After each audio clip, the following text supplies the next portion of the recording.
दूसरे तुम्हें धमकाते, वो कहते हैं श्रद्धा न की तो नरक में सड़ोगे, श्रद्धा की तो स्वर्ग में फल पाओगे। दूसरे तुम्हें लुभाते या भयभीत करते। शब्द है हमारे पास ईश्वर भीरु, गॉड फीयरिंग। दूसरे धर्म डरवाते रहे, वो कहते हैं डरो ईश्वर से।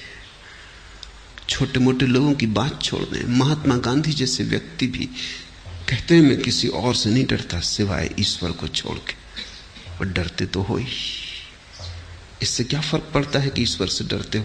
और बड़े मजे की बात है, संसार से डरते तो ठीक भी था, ईश्वर से डरते हो।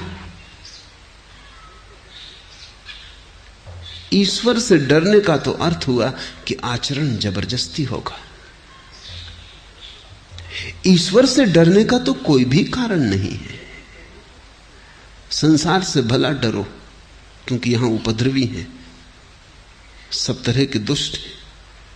शैतान से डरो, एक दफा समझ में आ जाए। परमात्मा से डरते हो, परमात्मा यानी प्रेम। प्रेम से कहीं डर का कोई संबंध बन सकता है? जहां प्रेम है वहां डर कैसा, और जहां डर है वहां प्रेम कैसा? भय के पास प्रेम की गंध नहीं उठ सकती, और प्रेम के पास भय की दुर्गंध नहीं आती। लेकिन धर्मों ने लोगों को डरना सिखाया है कि डरो, लोगों को कपा दिया है। बुद्ध ने लोगों को फुसलाया, धमकाया नहीं। बुद्ध ने कहा सोचो, बुद्ध ने कहा विचार करो, बुद्ध ने कहा जीवन को अनुभव करो, विश्लेषण करो।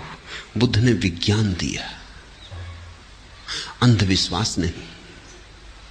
लेकिन इसका यह अर्थ नहीं कि बुद्ध ने श्रद्धा नहीं दी, बुद्ध ने ही श्रद्धा दी। ऐसे सोच विचार जब तुम करने लगोगे, अचानक एक दिन तुम पाओगे श्रद्धा का पड़ाव आ गया। सोच विचार की यात्रा से ही कोई श्रद्धा तक पहुंचता है। इसे थोड़ा समझो, ये विरोधाभासी लगेगा। बिना सोच विचारे तो कोई कभी श्रद्धा तक नहीं पहुंचता, एक बात। दूसरी बात, सिर्फ सोच विचार से भी कोई कभी श्रद्धा तक नहीं पहुंचता।